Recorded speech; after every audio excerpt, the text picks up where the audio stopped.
Arestado ang isang nagpanggap na magandang babae sa Mandaluyong matapos siyang manloko sa Facebook. Napaniwala niyang kanyang biktima at nakunan pa niya ng pera at gamit. Si Von Aquino, naka-alerto, 24.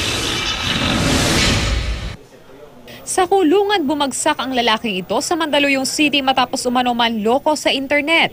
Kwento ng biktimang si Rodrigo Meri. Nagpanggap daw na babae sa Facebook ang suspect na si Junser Visagas. Bukod sa maganda raw ang babae sa profile page ng suspect, boses babae din daw ito ayon sa biktima.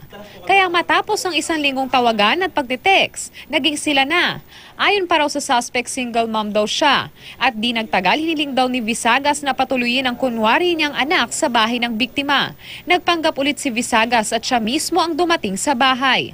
Pinatuloy siya at pinakain ni Gomeri, pero nagduda na raw ang biktima ng manghingi ng perang suspect at hiramin ang laptop niya. Hindi na po ko nagbigay dahil po nagduda na po ako. Kaya po siya nakipag-meet sa akin. Yung nakiride na lang muna sa ako dyan para mahuli ko siya. Tsaka dinala po siya sa barangay. Inamin naman ng suspect ang krimen. Ikaw ba yung nagpanggap na Lavinia? Opo, ako po. Kasi pinamis ko naman po sa kanya, sige, babayaran ko. Hindi ko na uulitin yun kasi alam ko mali. Kasi ngayon ko lang po talaga nagawa yung ganun. Kasi sa dala ng pangangailangan. Nahaharap sa kasong swindling at estafa si Visagas. Yung natutunan ko po, dapat po hindi muna tayo basta-basta magtiwala sa mga tao na hindi po natin nakilala pa o nagkita pa dahil lang po sa mga social network lang po yun.